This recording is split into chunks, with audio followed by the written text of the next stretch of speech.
कह सकते हैं कि कथा सुनने से पुण्य कैसे मिलता है। आओ इस पे आज जरा सी चर्चा कर लें। कथा सुनने से पुण्य कैसे मिलता है। देखो, गाली सुनने से क्या मिलता है? आपने गाली सुनी, क्या मिला? क्रोध। आपको गाली दी जाएगी, तुरंत क्या आएगा? क्रोध, गुस्सा। जैसे गाली तुरंत गुस्सा दिलाती है, तुरंत मन को अशांत करती है, और जहाँ क्रोध है, अशांत है, वहाँ पाप होगा। क्यों? जहाँ क्रोध होगा वहाँ क्या होगा? क्रोध में व्यक्ति पुण्य कम करता है, क्रोध में व्यक्ति पाप करता है। तो गाली जब आप सुनते हो तो मन को अशांत करती है, जबकि कथा सुनते हो तो कथा मन को शांत करती है। गाली सुनने से क्रोध आता है, जबकि कथा सुनने से भगवान के चरणों में प्रेम आता है। गाली सुनने से पाप बढ़ता है, जबकि कथा सुनने से पुण्य बढ़ता है। कथा और गाली दोनों, गाली भी मुंह से कही जाती है, कथा भी मुंह से कही जाती है। गाली भी कान से सुनी जाती है और कथा भी कान से सुनी जाती है। दोनों का उद्गम और दोनों का श्रवण एक सा है, पर दोनों में अंतर है या नहीं? इसलिए भगवान की कथा जब व्यक्ति सुनता है तो मन में जितना पाप है, भीतर जितना भी जन्म जन्म के पाप भर रखे हैं हम लोगों ने, कथा से ना वो सब कुछ पिघल जाता है। इसलिए कथा सुनते सुनते कई बार आप लोगों की आंखों से आंसू आने लग जाते हैं, प्रेम उमड़ जाता है, प्रेम जाग जाता है, आंसू आने लग जाते हैं। वो आंसू क्या है? जब भीतर के पाप पिघल जाते हैं तो आंखों से आंसू बनकर के वो निकल जाते हैं और आप बिल्कुल निर्मल हो जाते हैं। इसलिए भगवान की कथा कई बार हृदय को द्रवीभूत कर देती है। कथा कई बार हृदय को पिघला देती है, आंखों से आंसू निकल आते हैं। कथा भगवान का प्रेम प्रकट करती है। जैसे पत्थर को पत्थर से घिसा जाए तो आग प्रकट हो जाती है, उसी तरह से जब भगवान की कथा आपके हृदय में रगड़ मारती है तो मन मंदिर में भगवान प्रकट हो जाते हैं।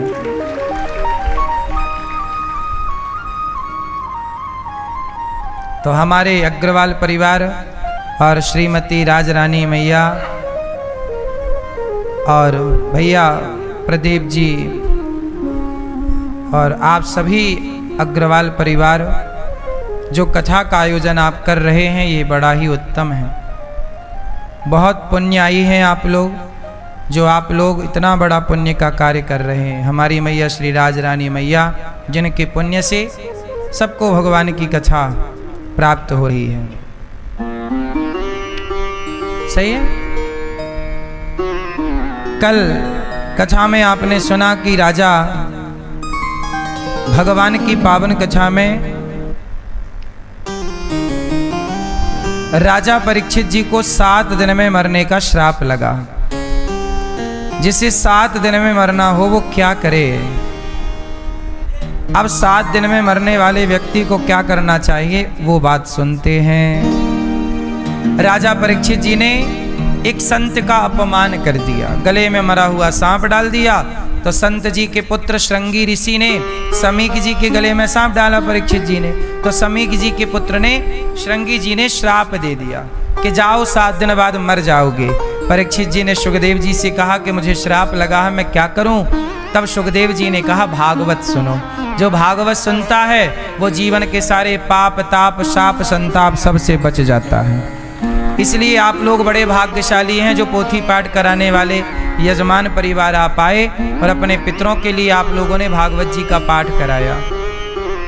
आप सब बड़े भाग्यशाली हैं जो यहाँ आए, जो घर बैठे भी सुन रहे हैं वो भी। 2 अक्टूबर से फिर भागवत जी के पोथी पाठ होंगे।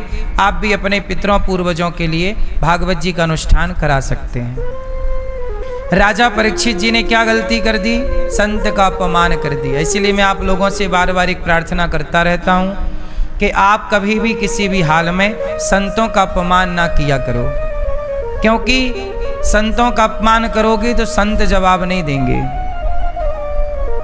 संत जिनका दिन रात स्मरण करते हैं ना, वो परमात्मा रुष्ट हो जाते हैं कि तू मेरे भक्त का अपमान करता है, चल तू खुद तो भगवान की भक्ति करता नहीं, और जो भक्ति में लगा है, मेरी शरण में है, तो उसका नुकसान चाहता है, गाली देता है, चल। ये कथाएं मैं कितनी बार आपको बता चुका हूं कि भक्त का अपमान किया रावण ने। रावण ने क्या किया? विभीषण को लात मार दिया। विभीषण कौन है? भक्त हैं। विभीषण भक्त है कि नहीं? विभीषण को लात मार दिया रावण ने, और लात मारा तो भगवान ने रावण की लंका जलवाई, सर्वनाश हो गया। क्योंकि रावण ने विभीषण को अच्छा, विभीषण को लात ना मारता रावण, तो रावण का इस तरह से सर्वनाश ना होता। जब आप भक्त पर अत्याचार करते हैं तो द्रौपदी कौन है? भक्त है। कौरवों ने छल से सब कुछ जीत लिया, भगवान ने कोई उत्तर नहीं दिया। पर जब आप अति करोगे तब भगवान फिर छोड़ेंगे नहीं। कौरवों का सर्वनाश हुआ। सीता मैया ने भी एक गलती कर दी। सीता माता ने लक्ष्मण जी को अपमानित कर दिया था। पता है कब?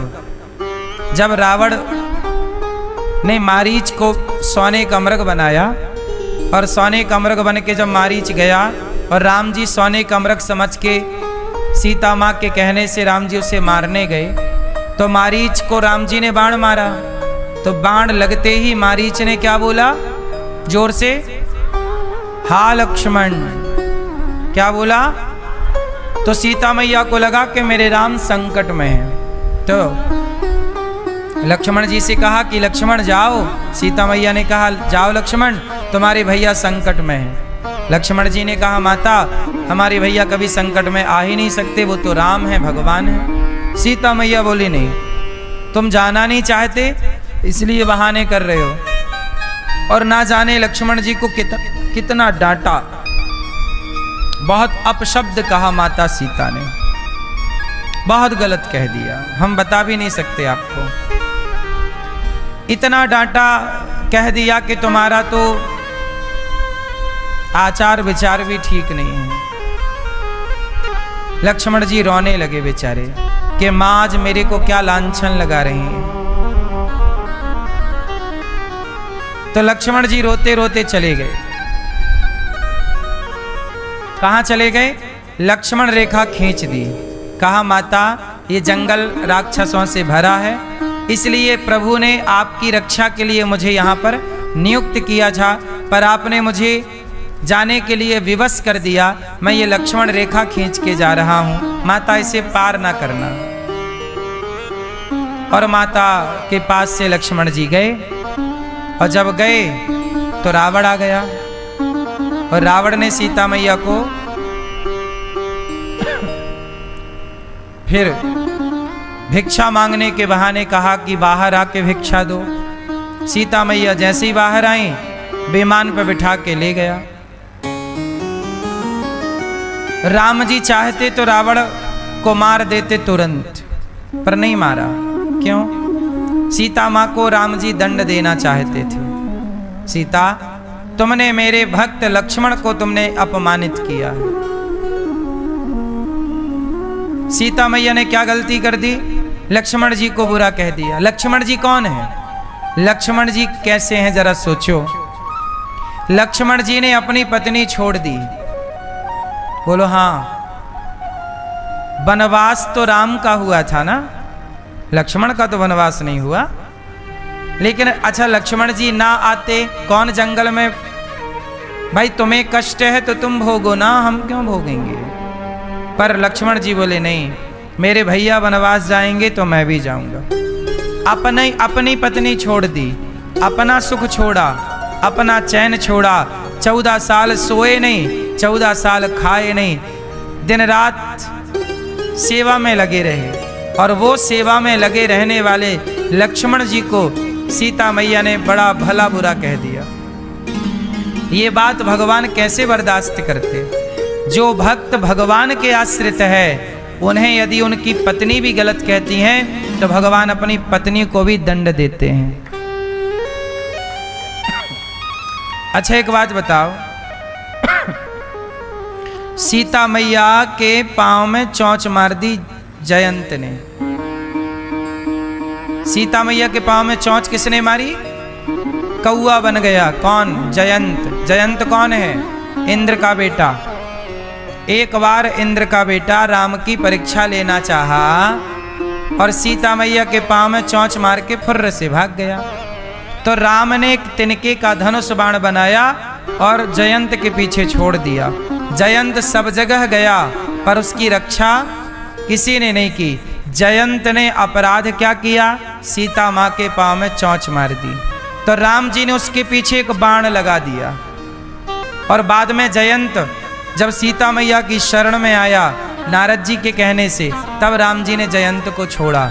अब जरा आप बताइए कि जो जयंत जरा सी गलती करने पर पांव में चोंच ही तो मारा, उसके पीछे एक बाण लगा दिया, लेकिन रावण पूरी सीता मैया को ले गया। एक बाण चाहते राम जी तो रावण के पीछे भी छोड़ देते, और रावण के पीछे जाता बाण तो रावण तुरंत वापस ले आता, क्योंकि राम के बाणों का जवाब रावण के पास नहीं था। एक बाण छोड़ देते ना तो रावण सिर के बल आता, पर राम जी खुद नहीं चाहते थे कि मैं बाण चलाऊं। रावण ले जा रहा है तो ले जा, क्यों? दंड देना है। क्या देना है? बोलो मेरी माँ। वो मैया सो गई? क्या देना है? दंड।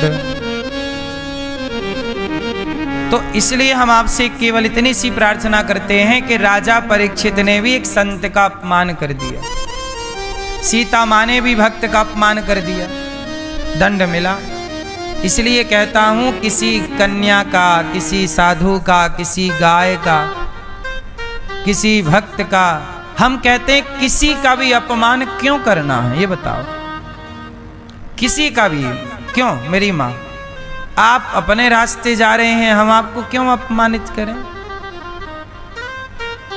करना चाहिए, किसी को भी अपमानित नहीं करना चाहिए। अपमान करना भी पाप है। आप यदि किसी को गाली दोगे तो बेचारा वो परेशान हो जाएगा, फिर वो पाप तुम्हें लगा, तुम्हारे कारण परेशान हुआ। क्यों परेशान करना है किसी को? राजा परीक्षित जी को शाप लग गया कि आज से 7वें दिन इति लंघित मर्यादम तक्षकः सप्तमे हनि। परीक्षित जी को शाप लगा। परीक्षित जी ने कलयुग को रहने के 4 कमरे बनवाए। द्यूतम पानम स्त्रियः सूना। कलयुग कहाँ रहता है? कौन सा युग चल रहा है ये? जोर से, जोर से। कलयुग नहीं चल रहा है मेरी माँ। अभी कौन सा युग चल रहा है? अभी कौन सा युग चल रहा है? कलयुग वहां चलता है जहां शराब पीने वाले लोग हैं। जहां शराब है वहां कलयुग है। द्यूतम। जहां जुआ है वहां कलयुग। जहां जुआ है वहां कलयुग। जहां शराब है वहां कलयुग। जहां स्त्री, पराई स्त्री पराये पुरुष पर दृष्टि भटक रही है वहां कलयुग है। और मांस जो काट रहे हैं, खा रहे हैं, वहां कलयुग है। जो बेईमानी कर रहे हैं, बेईमानी से धन कमा रहे, वहां कलयुग है। जहां भगवान की कथा है, कीर्तन है, भगवान का चिंतन है, वहां कलयुग नहीं है।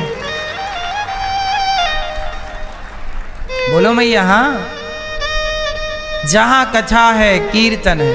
कथा में इसलिए तो सुख मिलता है, आनंद मिलता है, क्योंकि कलयुग नहीं होता कथा में। भाई ये बताओ, गर्मी होती है सब जगह, बोलो हाँ, लेकिन जहाँ एसी चल रही हो, कमरे में आप एसी के कमरे में बढ़िया बैठे हैं, ठंडी ठंडी हवा है, वहाँ गर्मी का प्रभाव होगा? आपके कमरे में एसी लगी है तो क्या वहाँ गर्मी का प्रभाव है? जबकि बाहर निकलो तो लू चल रही है। लू समझते हो ना? बाहर क्या चल रही है? लू चल रही है, गरम गरम हवाएं, बाहर खड़ा नहीं हुआ जा रहा, बाहर गर्मी है, पर कमरे के भीतर एसी लगी है तो कमरे में कंबल ओढ़ के आप सो रहे हैं गर्मी में। तो जहां एसी है वहां गर्मी का प्रभाव नहीं है, उसी तरह जहां कथा है वहां कलयुग का प्रभाव नहीं है। इसलिए भगवान की कथा की छांव, भगवान की कथा की ठंडक, भगवान की छत्र छाया में जो रहते हैं उन पर कलयुग का प्रभाव, कलयुग का प्रभाव किन पर है? जो क्लबों में जाके नाच रहे हैं उन पर कलयुग का प्रभाव है, नाच रहे हैं पराई स्त्री पराई पुरुष के संग, क्या है उन पर कलयुग का? हाँ मैया, है ना? क्या है कलयुग का? जहां जुआ, आप लोग जुआ तो नहीं खेलते? ओ भैया मैया, जुआ तो नहीं खेलती मेरी माँ। और पीछे वाले भैया आप लोग, ओ लाल मैया, जुआ खेलती हो? लूडो? जुआ जहां है वहां कलयुग। आप खेलते हो जुआ? सच्ची बताओ। पत्ते बत्ते ताश कभी नहीं खेले? और दादाजी आप? छोरा तुम खेलते हो ऑनलाइन गेम? नहीं। आप खेलते हैं भैया जुआ? आजकल तो क्रिकेट में भी जुआ होता है, सही है? खेलते हो आप लोग? आप खेलते हो जुआ? पत्ते? नहीं। दादाजी आप? नहीं। और आप? जुआ खेलोगे कलयुग खोपड़ी में बैठेगा, नाश कराएगा। कौरवों ने जुआ ही खेला, सर्वनाश हो गया।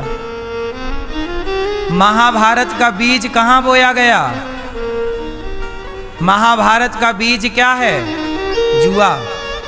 जुआ ना होता, जरा सोचो, जुआ, कौरव जुआ ना खेलते तो भरी सभा में द्रौपदी के कपड़े ना उतारे जाते, और कपड़े ना उतारे जाते तो महाभारत, महाभारत की मूल वजह है जुआ।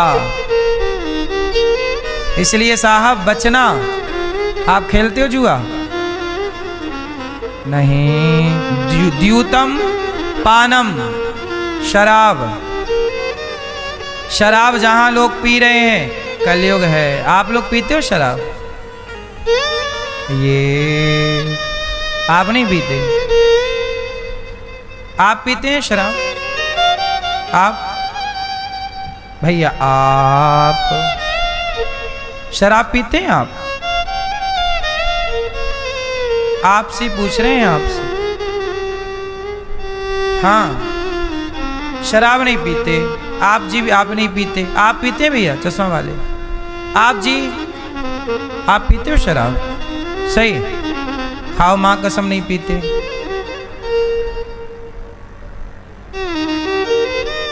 आप पीते हो शराब?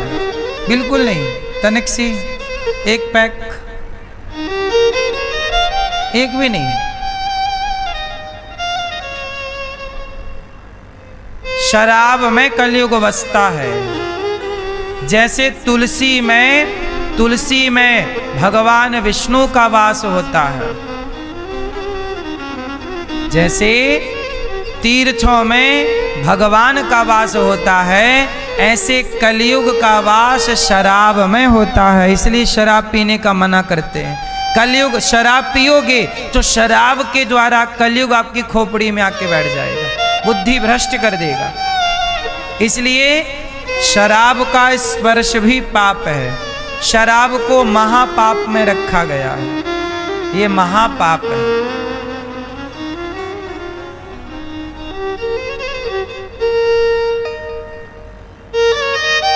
अभी इंदौर में एक घटना घट गई। एक ट्रक वाला शराब के नशे में डूबकर और नो एंट्री में घुस गया ट्रक लेके और 2 लोगों के ऊपर चढ़ा दिया। 2 लोग मारे गए। पब्लिक प्लेस में घुसा, 12-15 लोग घायल हो गए। 2 लोगों की तो जान चली गई। एक गाड़ी वाले को चढ़ा दिया तो वो गाड़ी में आग लग गई, वो गाड़ी भी जली, उसका ट्रक भी जल गया। ये अभी की घटना है, 1-2 दिन के अंदर की है ना। अब बताओ, 2 लोगों की जान चली गई किसके चक्कर में? शराब के चक्कर में। 15 लोग घायल हो गए किसके चक्कर में? इसलिए शराब जानलेवा है। इसलिए कहते हैं बॉलीवुड तो शराब का प्रचार करता है, मुझे पीने का शौक नहीं, पीता हूं गम भुलाने को। बताओ भाई साहब, कथा ये जरा बताओ, शराब पी के गम भूलता है क्या? क्यों? तो फिर गम ही ना होता किसी के, आज तक सब भूल गए होते। क्यों? शराब पीने के बाद गम भूल जाता है, गम खत्म हो जाते हैं। ये बात सही है कि गलत है? बोलो जोर से, जोर से। नहीं बोला जा रहा है आपको, गलत है। तो बॉलीवुड गलत चीज का प्रचार करती है कि नहीं? पर बॉलीवुड का विरोध कोई भी न्यूज चैनल नहीं करता। न्यूज चैनल विरोध अनिरुद्धाचार्य का करते हैं, कुछ न्यूज चैनल वो गलत चीज का सपोर्ट करते हैं। अच्छी चीज का विरोध करेंगे और गलत चीज का सपोर्ट करेंगे। शराब गलत है तो क्यों इसका विरोध नहीं होना चाहिए? क्यों नहीं होना चाहिए? हर गलत चीज का विरोध हो। तो द्यूतम, जुआ, शराब, स्त्री, पराई औरत के चक्कर में ना पड़ना। रावण का नाश हो गया, तेरा क्या होगा रे कालिया। रावण का नाश काय चक्कर में हुआ? ये भैया, रावण का नाश काय चक्कर में हुआ? पराई। हाँ, तो आप लोग पराई स्त्री तो नहीं देखते ना। पर नारी पैनी छुरी, 3 तरफ से खाए, धन हरे, यौवन हरे और घोर नरक ले जाए। पराई नारी के चक्कर में रावण पड़ा, आप ना पड़ जाना। उदाहरण है इतिहास में, कलयुग बैठेगा, नाश करेगा। स्त्रियां सूना, मांस ना खाना।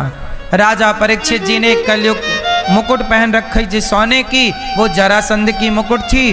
राजा परीक्षित के सिर पे आके कलयुग बैठा, संत का अपमान किया, श्राप मिल गया। सुखदेव जी से कहा मैं क्या करूं? सुखदेव जी ने कहा वरीयाने सते प्रश्नः क्रतो लोकहितं नृप आत्मवित् सम्मतः पुंसां श्रोतव्या दिशु यः परः। आपने बड़ा उत्तम प्रश्न किया है परीक्षित। जिसे जल्दी मरना हो वो क्या करे? 7 दिन में ही मरना है ना राजा परीक्षित जी को, क्या करें? बोले निद्रया ह्रियते नक्तं व्यवायेन च वावयः दिवाचार्थे हया राजन कुटुंब भरणेन वा। कम सोइए, ज्यादा से ज्यादा भगवान का चिंतन कीजिए। जीवन को 4 भागों में डिवाइड कीजिए, ब्रह्मचर्य, गृहस्थ, वानप्रस्थ और सन्यास। गृहस्थी कितने साल की होती है? जोर से, कितने? हाँ, 25। 25 साल की गृहस्थी। तो जब आप 25 साल के होते हैं तब लगभग आपका विवाह होता है। तो 25 साल और रहो गृहस्थी में तो आपकी आयु हो गई 50 साल हो गई। जब आपकी बेटी का हो जाए विवाह, जब आपके बेटे का हो जाए विवाह, बताओ जब आप बेटी और बेटे का विवाह कर चुके तो आपकी गृहस्थी की जिम्मेदारी पूरी हो गई कि नहीं हो गई? बेटे को आपने पढ़ाया लिखाया, बेटी को पढ़ाया लिखाया, शादी ब्याह कर दिया, अब आप गृहस्थी के ऋण से मुक्त हो गए कि नहीं? बोलो हाँ। अब क्या करना है? अब दोनों पति पत्नी दोनों अपने मन को भगवान के चरणों में लगाओ। अब गृहस्थी का धर्म हो गया पूरा। अब आप अपना कल्याण करो। अब संसार में उलझो ना, अब सुलझने की कोशिश करो। उलझ तो गए हो, अब सुलझो, निकलो बाहर। अभिमन्यु चक्रव्यूह में जाना तो जानते थे, पर चक्रव्यूह से वापस आना, आप लोग भी विवाह करके उलझना तो जानते हो, पर सुलझना नहीं जानते। आप कहो तो मैं सुलझा दूं। ये गृहस्थी भी एक चक्रव्यूह है, नहीं है? आप लोग उलझ गए और उलझे उलझे मर गए। आदमी मरते समय क्या बोलता है? मेरा बेटा, मेरी बेटी। एक दादाजी थे, उनके बेटे थे 4। दादाजी मरने लग गए। चारों बेटे खबर पाए आ गए, दादाजी चलो पिताजी की आखिरी सांसें चल रही हैं, देख आवें। चारों बेटा आए। अब बूढ़ा आदमी मरते समय इशारा कर रहा, तो चारों लड़कों को लगा के लगता है पिताजी ने कोई धन गड़ाया है, वही बता रहे हैं। लेकिन आखिरी समय ना उनकी ये बंद हो गई, मुंह बंद हो जाता ना मरते समय। मरने के कुछ घंटों पहले कई बार दतौरी बंद हो जाती है, मुंह नहीं बोल पाता आदमी। क्यों? ये बात सही है ना? उनका ना मुंह बंद हो गया, वो कुछ बोल ना पाए। अब वो क्या कहे? लड़कों ने कहा राम राम, पिताजी कुछ बताना चाह रहे हैं पर बता नहीं पा रहे हैं। तो वहां से एक वैद्य जी निकले। तो वैद्य जी ने कहा, बच्चों ने कहा वैद्य जी हमारे पिताजी कुछ बोलना चाहते हैं, कोई ऐसी दवाई है जो ये 1 मिनट के लिए बोल पाए? वैद्य जी बोले दवाई तो है पर 1 लाख रुपया लगेगा, मैं दवाई बनाऊंगा। 1 लाख दो। चारों ने कहा हो सकता है माल करोड़ों का हो। तो चारों भाइयों ने 25-25 हजार इकट्ठे किए कि चारों बांटेंगे। अब चारों ने जोड़ा 1 लाख, 25-25 हजार वैद्य जी को दिया। वैद्य जी ने बूटी बनाई और मरते हुए आदमी के बूढ़ऊ के मुंह पे डाला। तो उनका थोड़ा गला साफ हुआ और बात स्पष्ट हुई। तो बच्चों ने कहा पिताजी बताओ कहाँ गड़ाया है, कहाँ है? पिताजी ने कहा नालायको, अभी 15 दिन पहले बाजार से मैं झाड़ू लाया था और वो गैया पूरी झाड़ू चबा गई। तो तुम लोग यहीं खड़े हो सिर पे, जाओ झाड़ू बचाओ उसको। और कह के बढ़ाऊ टैंग।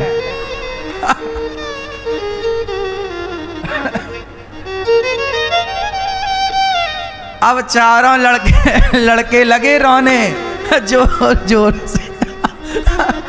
बोले मर गए, पहले ही मर जाते तो 1 लाख और बचते। 5 रुपया की झाड़ू के लिए 1 लाख कर। तो जिसका मन भगवान में नहीं लगता उसका मन संसार की वस्तुओं में लगता है। मरते समय भी उनका मन कहाँ लगा कि झाड़ू लाए थे, गैया चबा रही है, उसे खा गई झाड़ू, नई झाड़ू। मरते समय भी चित्त में भगवान नहीं प्रकट हुए। क्यों? क्योंकि कभी भगवान की ओर एक कदम बढ़ाया नहीं। इसलिए कहता हूं समय रहते बच्चों का विवाह कर दो, समय रहते बच्चों से मन को हटा लो और समय रहते अपने मन मंदिर में भगवान को बसा लो। क्योंकि आखिरी टाइम ना बेटा ना बहू ना परिवार काम कोई ना आएगा। आखिरी समय काम सबको भगवान ही आएंगे। इसलिए आखिरी समय बोला जाता है कि राम नाम, राम का नाम ही सत्य है, बाकी संसार का व्यवहार सब झूठा है।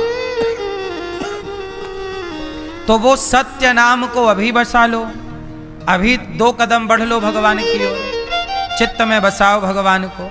मरते समय राम राम कह के, कृष्ण कृष्ण कह के प्राण जाए, अजामिल के मुख से धोखे से निकल गया और नारायण कल्याण हो गया। तो आप भी समय रहते बेटी का विवाह करो, खुशी से बेटे का विवाह करो और मन को पूर्ण रूप से भगवान के चरणों में, पति पत्नी दोनों तीर्थ यात्रा पे निकल जाओ। सही है कि गलत है? अब आप पति पत्नी दोनों तीर्थ यात्रा पे जाओ, 1 महीना वृंदावन रहो, 1 महीना अयोध्या जी रहो, तीर्थों में स्नान करो, ध्यान करो, कथाएं सुनो, सत्संग करो, मन को साफ करो, भ्रमण करो संसार का, तीर्थों का भ्रमण करो, तीर्थों में वास करो।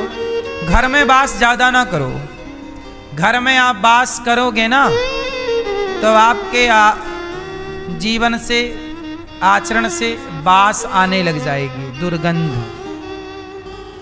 घर में रहोगे ना तो घर वाले ज्यादा इज्जत नहीं करेंगे, और बाहर जाओगे और 2-4 महीने में आया करोगे तो बहू बढ़िया बादाम का हलवा खवाया करेगी, और घर पे ही रहोगे तो काहे की इज्जत, घर की मुर्गी दाल बराबर। हाँ या ना? अब आप लोगों का ना बुढ़ापे में और मन घर में लगता है और अटैच, चिपक गए घर से, नहीं छोड़ा जा रहा, नहीं जाएंगे तीर्थ यात्रा, नहीं जाएंगे वृंदावन, घर में ही पड़े रहेंगे, खटिया तोड़ते रहेंगे।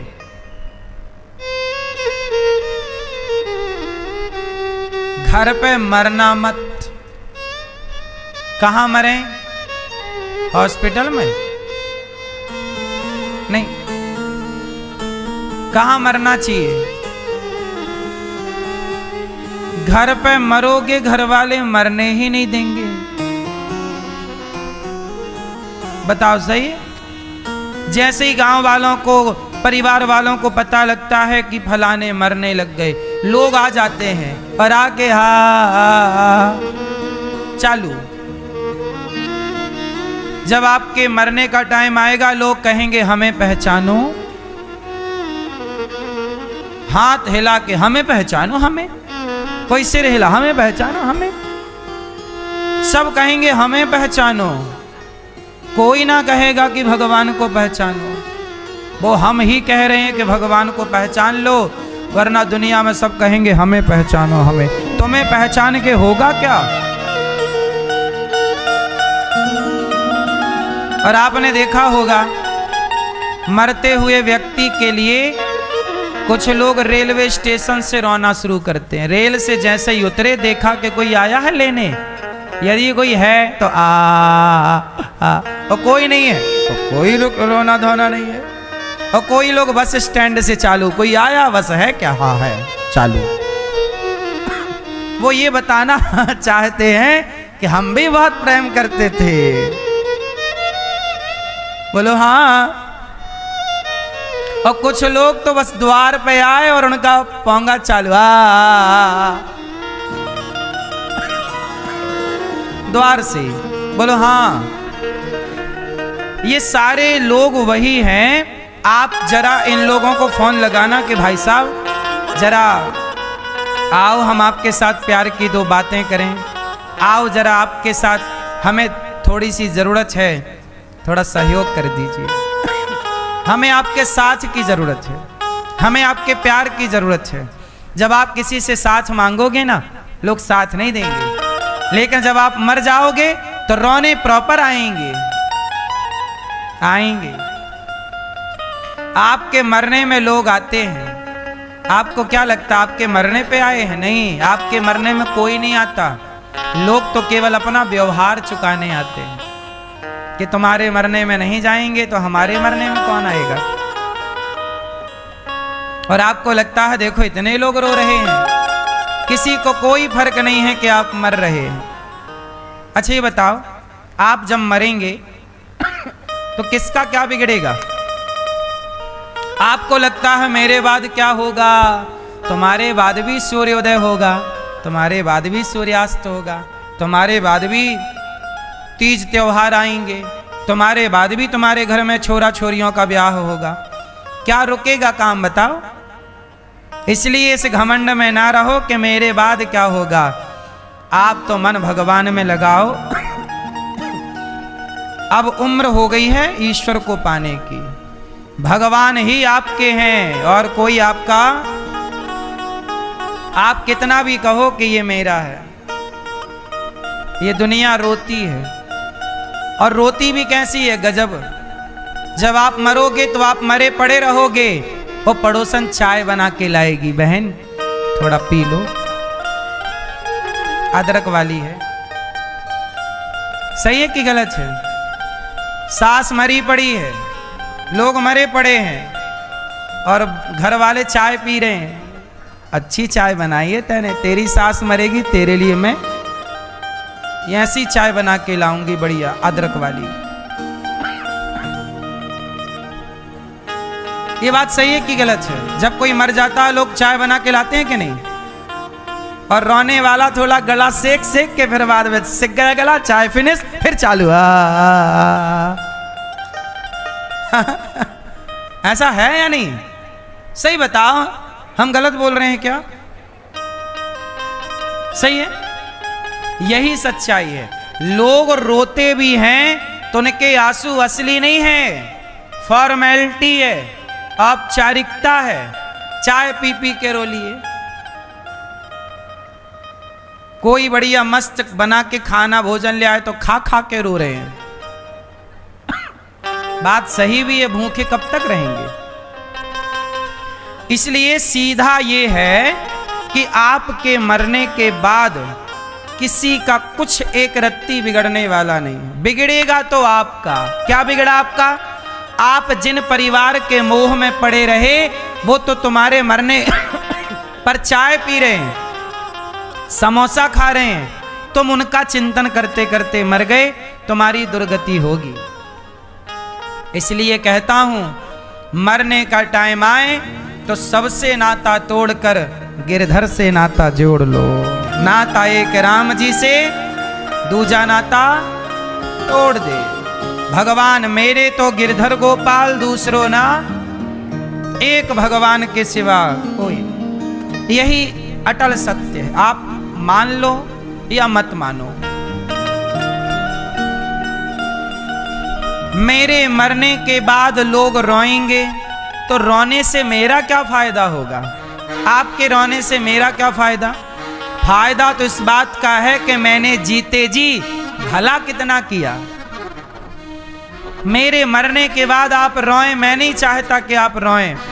मेरे जीते जी मेरा साथ किस किस ने दिया? साथ देने वालों की जरूरत है, रोने वालों की जरूरत नहीं। इसलिए आपके जीते जी आपका बेटा आपका साथ दे, आपकी बहू साथ दे, आपके अपने आपका साथ निभाएं। मर जाने के बाद मत रोइएगा। आपने पानी तो पिलाया नहीं अपनी माँ को, साथ तो दिया नहीं अपनी सास का, 2 रोटी तो बना के आपने दी नहीं, और अब आप बैठ के रो रही हैं, तो इस रोने से होगा क्या? जब जरूरत थी साथ की तो साथ नहीं दिया। इसलिए कहता हूं, आंसू मत बहाइए, साथ निभाइए। जीते जी काम आइए। मरने के बाद तो दुश्मन भी तारीफ करते हैं कि व्यक्ति अच्छा था, अच्छी थी। आप मर जाओगे ना तो आपको तारीफें मिलेंगी। क्या मिलेंगी? हाँ, मरने के बाद लोग तारीफ करते हैं और जीते जी पांव पकड़ पकड़ के खींचते हैं। क्यों आगे जा रहा है? क्यों आगे? चल पीछे। जीते जी साथ देने वाले कम नहीं हैं। याद रखना, जितने लोग मुर्दे के साथ यात्रा में सम्मिलित होते हैं, उतने भी लोग जीते जी व्यक्ति का साथ नहीं देते। मरने के बाद सम्मिलित होने वालों की भीड़ ज्यादा है, पर जीते जी साथ देने वालों की भीड़ नहीं है। मुर्दे का साथ है, जिंदा का साथ नहीं। यही तो रिवाज है इस धरती का कि जीते जी का साथी कोई नहीं, मुर्दे के साथी हजार हैं। जिंदा थे तो कपड़ा नहीं दिया, मर गए तो सॉल उड़ाए जा रहा, जिंदा थे तो गालियां दे रहा था, मर गए तो फूलों की माला डाल रहा। जिंदा थे तो एक कदम साथ ना चला, मर गए तो शमशान तक साथ जा रहा। जिंदा थे तो पानी ना पिलाया, मर गए तो सिर फोड़ के कपाल मोचन करके घी पिला रहा। बोलो हाँ। जिंदा थे तो प्यार के दो शब्द नहीं थे, मरने के बाद लोग घंटों तारीफ करते हैं, है ना।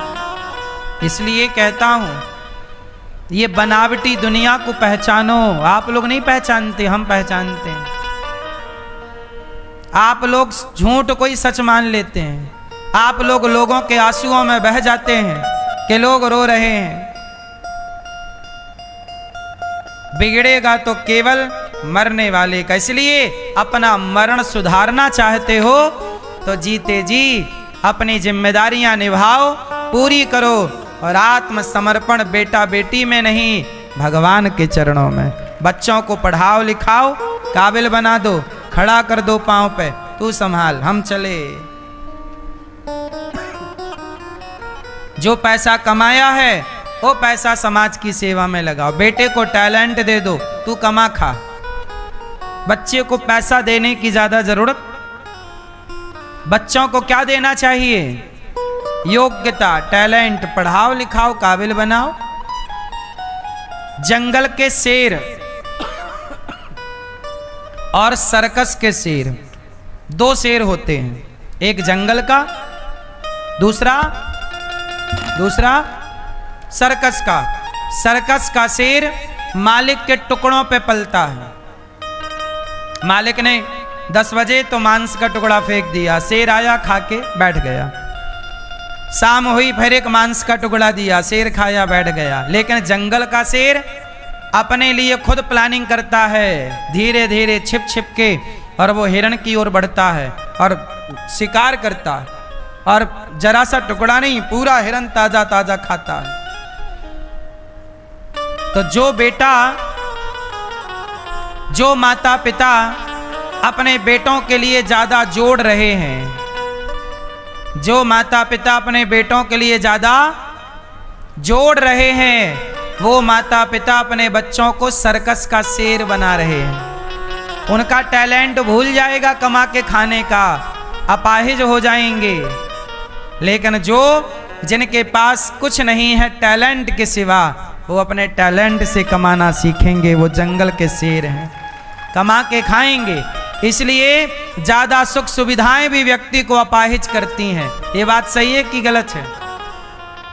बोलो हाँ। इसलिए बच्चों को ऐसो आराम मत देना, बच्चों को उनका संघर्ष सिखाओ। बेटा ये कठिन समय आ सकता है, ये समय आ जाएगा। आज हमारे पास पैसा है, कल नहीं होगा। पैसा सदा नहीं रहता। सत्ता, बोलो सत्ता, जोर से। सत्ता, सुंदरता, संपत्ति, ये तीनों किसी के बाप की बफौती नहीं है। सत्ता सदा के लिए नहीं है, सुंदरता सदा के लिए नहीं है, और संपत्ति सदा के लिए नहीं है। यदि आज संपत्ति मिली है उसका सदुपयोग कर लो। संपत्ति मिले तो आलसी ना हो जाना, अकर्मण्य ना हो जाना। जीवन कैसे जीना है सीखना, क्योंकि आज संपत्ति है, कल रहेगी, इसकी कोई गारंटी। हर परिस्थिति पर रहना सीखो। माता सीता राजा की बेटी हैं, राजा की पत्नी है, लेकिन माता सीता को भी जंगल में अकेले लकड़ियां काटनी पड़ी। किसने सोचा था कि सीता माँ के हाथ में भी कुल्हाड़ी आएगी और वो जंगल की लकड़ी काट कर गट्ठा बनाकर लाएंगी और अपने बच्चों को स्वयं बना बना के खिलाएंगी। ना 56 भोग होगा, ना आलीशान महल होंगे। नमक रोटी अचार रोटी भी खानी पड़ी, सूखा चटनी रोटी खानी पड़ी, तो सीता माँ खाई और बच्चों को खिलाया। भाई संतों के यहाँ क्या मिल रहा होगा सीता मैया को? स्वयं जंगल की लकड़ी लाती हैं काट के। बोलो हाँ। तो कब समय विपरीत आ जाए, ये तो सीता माँ ने भी नहीं सोचा होगा, जनक जी ने भी नहीं सोचा होगा कि मेरी बेटी के हाथ में कभी कुल्हाड़ी आएगी। बोलो हाँ। इसलिए हर समय के लिए तैयार रहिएगा। कल कौन सा समय आकर खड़ा हो जाए, अमीरी का के गरीबी का, अमीरी आए तो घमंड में ना चूर हो जाइएगा, और गरीबी आए तो रोइए मत। हर परिस्थिति में समुद्र की तरह गंभीर रहिएगा। ज्यादा घमंड ना करिएगा दौलत का, क्योंकि दौलत वाला रावण भी, लंका पति रावण भी जब मरा तो कोई चिता पे आग लगाने वाला नहीं बचा। इसलिए किसी भी समय का घमंड ना कीजिएगा, सामान्य जीवन जियो, बच्चों को योग्य बनाओ, हर परिस्थिति पर रहना सिखाओ। यही तो जीवन जीने की कला है। सही है ना मेरी माँ? आजकल के बच्चे आत्महत्या कर लेते हैं, लड़के फांसी लगा लेते हैं। 1 नंबर से रह गए, फांसी लगा ली, फेल हो गए, फांसी लगा ली। जरा सा कष्ट आया।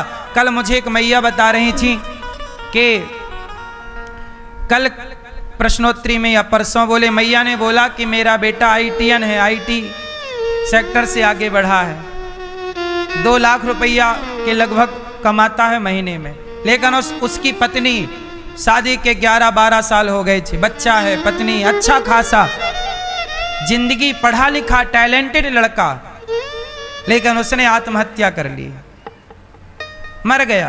क्यों? जरा सी कोई बात, ऑफिस में कोई काम बिगड़ गया, प्रोजेक्ट बनाया, पसंद नहीं आया, तो कोई बात नहीं, दोबारा प्रयास करते। कुछ और भी कारण हो सकता है।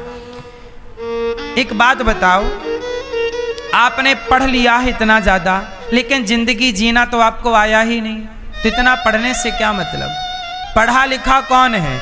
जो हर परिस्थिति में, हर परिस्थिति का डट के जो सामना करके और जीत जाए, वही पढ़ा लिखा है। हर परिस्थिति का मर जाना ये समझदारी नहीं। डट के लड़ो, परिस्थितियों से लड़ना पड़ता है और जीतना पड़ता है। आज के लड़के आत्महत्या कर लेते हैं, आज की लड़कियां आत्महत्या कर लेती हैं। कुछ क्यों कर लेते हैं? पढ़े तो हैं। मैंने आईपीएस, कितने लोग आईपीएस बन गए और आईपीएस होने के बाद उन्होंने आत्महत्या कर ली। ऐसे केस सुने कि नहीं आप लोगों ने? हम सुने हैं। आईएएस आईपीएस बनकर के आत्महत्या कर ली। क्यों? क्योंकि इन्होंने डिग्रियां पाली साहब, लेकिन जीवन जीने की कला नहीं आई। जीवन जीना भी एक कला है। अब बताइए, रिक्शे वाला ज्यादा परेशान है कि आईपीएस ज्यादा परेशान है? जोर से। रिक्शे वाला तो बेचारा 2 रोटी के लिए परेशान है। आईपीएस आईएएस तो बढ़िया बैठे एक जगह और ऑर्डर चला रहे हैं, लेकिन वो रिक्शे वाला भी अपनी पत्नी के लिए कमा कर लाता है, अपने बच्चों को भी पढ़ाता है और अपनी पत्नी के साथ बैठ के प्यार की 2 मीठी बातें करता है। अब बताइए, वो रिक्शा वाला कहे कि यार हम तो बड़े टेंशन में, रोटी का भी जुगाड़ नहीं। कई बार ऐसा भी होता है कि सवेरे भोजन बन जाता है पर शाम के लिए व्यवस्था नहीं होती। इस हाल में भी लोग जीते हैं, आगे बढ़ते हैं, प्यार से आगे चलते हैं। ये छोड़ी कि चलो जी अब खाने का भी बंदोबस्त है, चलो मर जाते हैं। आप अपने बेटों को हाथ जोड़ के कहता हूं, केवल पढ़ाना ही मत, जीवन जीने की कला भी सिखाना। हर परिस्थिति में कैसे रहा जाए, हर परिस्थिति में कैसे जिया जाए। राजा परीक्षित जी को सुखदेव भगवान कहते हैं, तस्मात् भारत सर्वात्मा भगवान ईश्वरो हरि, श्रोतव्यः कीर्तितव्यश्च स्मर्तव्यश्चेच्छता भयम्। भगवान का दर्शन सब में करना सीखो। एक जगह भगवान है ऐसा नहीं, सब जगह। जन्म लाभा परः पुंसा अंते नारायण स्मृति। जीवन का लाभ क्या है? जीवन का परम लाभ है अंत में भगवान का स्मरण हो जाए। यदि आप मृत्यु के समय भगवान का स्मरण नहीं हुआ तो फिर जरूरी है कि अंत में नारायण का स्मरण हो। इसलिए अभी से स्मरण, काम करिए, पैसे कमाइए, जिम्मेदारियां पूरी करिए, पर संसार में उलझिए ना। कोई आपका नहीं है संसार में। जितासनो जित श्वासो जित संगो जितेंद्रिय। आसन जीतो, प्राणायाम करो, धीरे धीरे अपने भीतर की बुराइयों को मिटाओ, भगवान के विराट रूप का दर्शन करो। हाय हाय नहीं, आजकल लोग परेशान हैं किससे? पैसे के चक्कर में। आजकल देखो ये सब भागवत जी में लिखा है। सत्याम क्षितौ किम कशिपो प्रयासैर बाहु स्वसिद्धे युपवरणै किम। ये सब बातें भागवत जी की हैं, थोड़ा कठिन है पर समझो। जीवन में पैसा कमाओ, पर कितना पैसा कमाओ?